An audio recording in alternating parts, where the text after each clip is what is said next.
உடம்புல இருக்கிற வலிகளுக்கும் வேதனைகளுக்கும் யோகாசனம் பண்ணலாமா, பிராணாயாமம் பண்ணலாமா, இல்ல ஆன்லைன்ல பார்த்து அக்யூப்ரெஷர் பண்ணிக்கலாமான்னு ஆளுக்கு இந்த காலத்துல அலைஞ்சுக்கிட்டு இருக்கிற மாதிரி தான் 1944லயும் மக்கள் இருந்திருக்காங்க.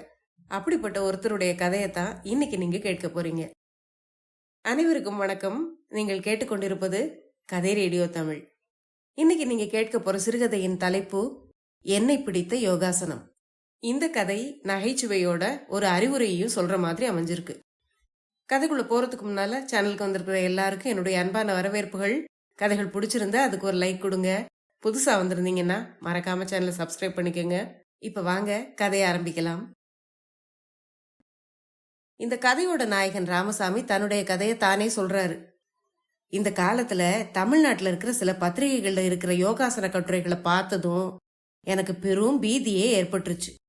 ஏதுடா இது, இந்த பத்திரிகைகள் எல்லாம் சேர்ந்து தமிழ்நாட்டுல இருக்கிற மக்கள் எல்லாரையும் யோகிகளாக்கியே தீர்றதுன்னு கங்கணம் கட்டிக்கிட்ட மாதிரில இருக்கு. போற போக்க பார்த்தா நாம மட்டும்தான் யோகாசனம் தெரியாம கர்நாடகமா இருப்போம் போல இருக்கு. ஆனானப்பட்ட அவ்வை பாட்டி கூட ஊரோட ஒத்துவாள்னு சொல்லியிருக்கா. அதனால இந்த தலைகளை நிக்கிற வித்தைய நாமும் தான் கொஞ்சம் கத்துக்குவோமே அப்படின்னு தீர்மானிச்சேன் நான்.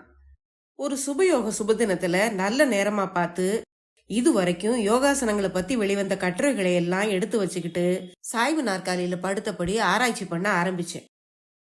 ஆரம்பிக்கும் போதே என் மனசுல ஒரு கற்பனை. நான் சீக்கிரமே யோகாசனத்தில் தேர்ச்சி அடைஞ்சு ஒரு பெரிய யோக கலை நிபுணராகி பள்ளிகள்லயும் கல்லூரிகள்லயும் போய் அதை கத்துக் கொடுக்கற மாதிரியும், பத்திரிகை ஆசிரியர்கள்லாம் வந்து யோகாசனத்தை பற்றிய கட்டுரைகள் எழுதும்படி என்னை வேண்டிக்கிற மாதிரியும், என்னோட யோகாசன திறமையும் புகழும் நாடு முழுக்க பரவுற மாதிரியும் கற்பனை செய்துகிட்டு இருந்தேன். இப்படி ஒரு சந்தோஷ கனவோட உச்சியில சஞ்சரிச்சுக்கிட்டு இருந்த போதான் என் மனைவி வீராயி வந்தா. விடியும் போதே இந்த பாழும் பத்திரிகையிலையா விடியணும்? நாட்டாமக்காரர் நேத்தே உங்களை தேடி வந்துட்டு போனாரே. அவர் கொடுத்த அந்த ஜட்ஜ்மெண்ட்டை தமிழ்ல எழுதி கொடுத்தாலாவது 4 காசு கிடைக்கும். சும்மா உட்காந்து பொழுத போக்கிக்கிட்டு இருக்காம எந்திரிச்சு போங்க அப்படின்னு கோபத்தோட சொன்னான். அடுத்ததா என் மகன் மாடசாமி வந்தான். அப்பா, நாளைக்கு கோட்டைக்கு போனா எனக்கு பொறிக்கடலை வாங்கிட்டு வருவியா அப்படின்னு கேட்டான். எரிச்சல் தாங்காம தலையை ஆட்டிட்டு அங்கிருந்து நகர்ந்து போயிட்டேனா. என்னோட யோகாசன ஆராய்ச்சி கட்டம் ஒரு வழியா முடிஞ்சுது. அடுத்ததா பயிற்சிக்குள்ள இறங்குனேனா. யோகாசனத்துக்கு தேவையான சாதனங்களை எல்லாம் தயார் செய்ய ஆரம்பிச்சேன். முதல்ல ஒரு லங்கோடு தச்சுக்கிட்டேன். பிறகு ஒரு கமண்டலமும் தயார் பண்ணி வச்சுக்கிட்டேன். கூடவே டிங்சர் அயோடின் பாட்டில் ஒன்று வாங்கணும்னு ஒரு யோசனை தோணுச்சு. பிறகு நானே அந்த யோசனையை நிராகரிச்சுட்டேன். சிரசாசனமும் மயூராசனமும் பழகும்போது அதை வாங்கிக்கலான்னு தீர்மானிச்சேன். ஒரு நாள் நான் லங்கோட கட்டிக்கிட்டு நான் என்னுடைய யோகாசன பயிற்சியை ஆரம்பிக்க போனேன். அப்ப சாட்சாத் வீராயி என் முன்னால வந்து நின்னான். 4 புள்ள குட்டிக இருக்கிற இடத்துல அலங்கோலமா இந்த லங்கோட்டை கட்டிக்கிட்டு நிக்கிறீங்களே, இது உங்களுக்கே நல்லா இருக்கா அப்படின்னு கேட்டா. அந்த சமயத்துல என் நண்பன் சோமுவும் அங்க வந்து சேர்ந்தான்.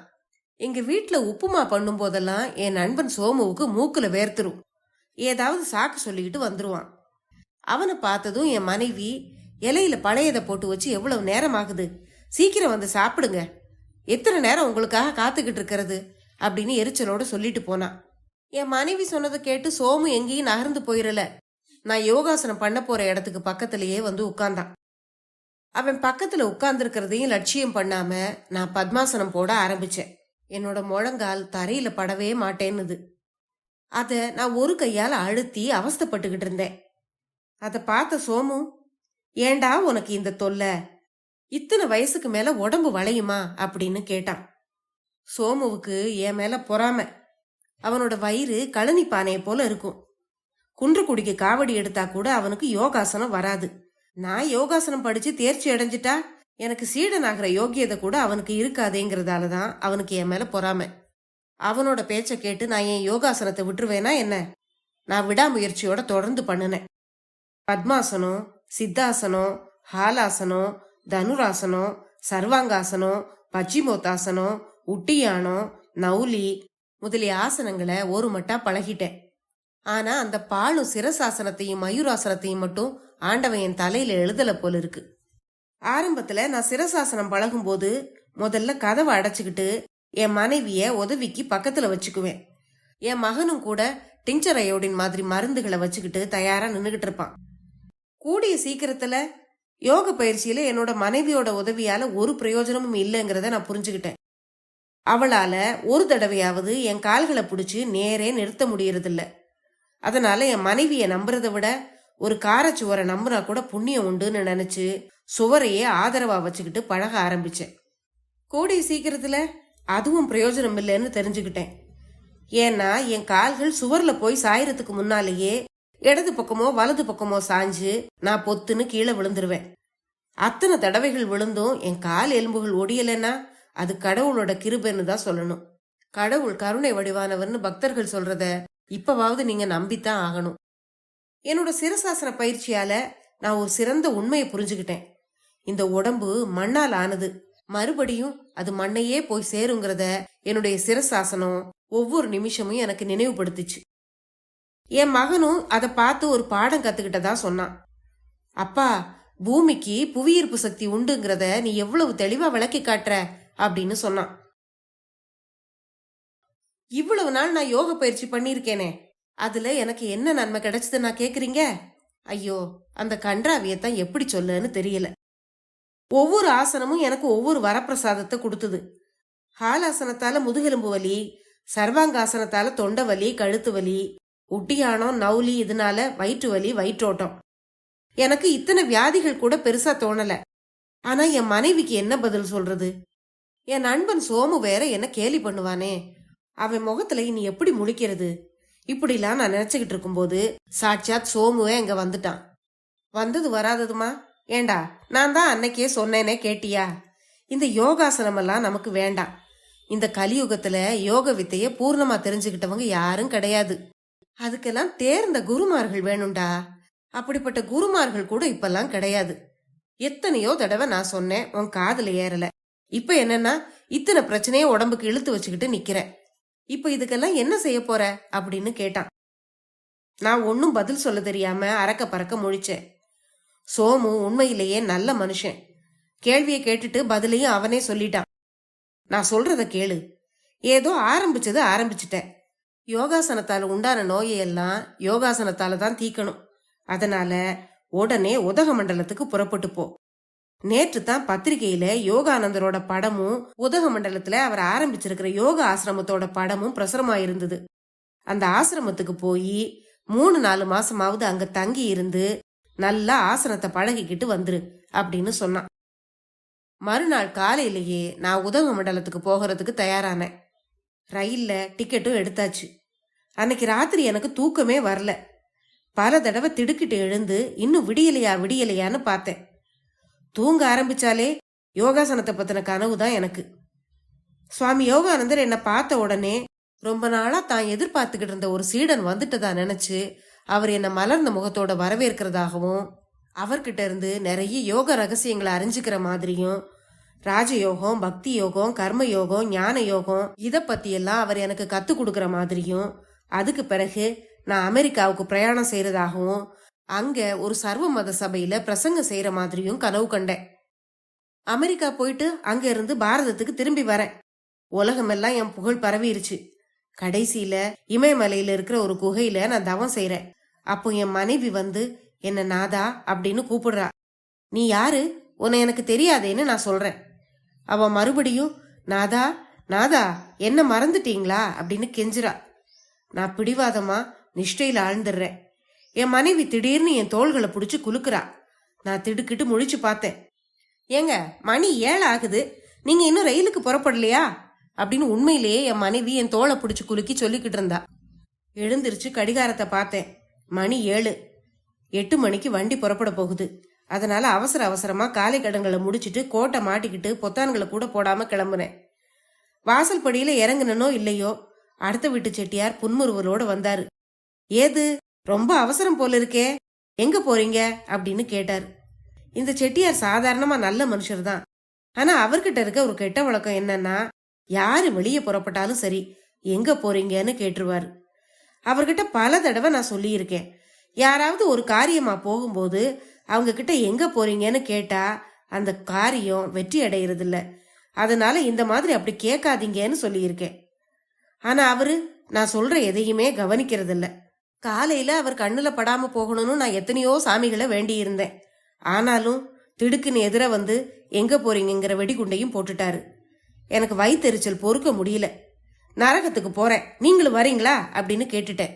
அசடு வழிஞ்சபடியே சும்மா தான் கேட்டேன் நீங்க எங்க போறீங்கன்னு அப்படின்னு மறுபடியும் அழுத்தம் திருத்தமா கேட்டாரு செட்டியாரு. இந்த அசட்டு மனுஷங்கிட்ட என்னத்த சொல்றது? கடிகாரத்தை பார்த்தேன்னா இன்னும் 10 நிமிஷங்கள் தான் இருந்தது. கடவுளே கடவுளேன்னு திரும்ப திரும்ப சொல்லிக்கிட்டே பின்னங்கால் பிடரியில் அடிக்கிற மாதிரி விழுந்தடிச்சு ஓடுனேன்.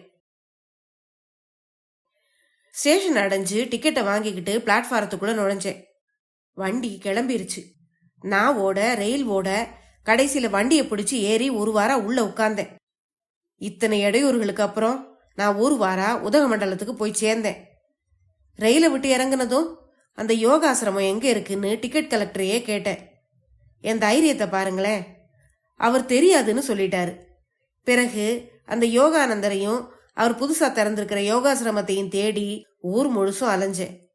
அது எங்கேயுமே அகப்படல.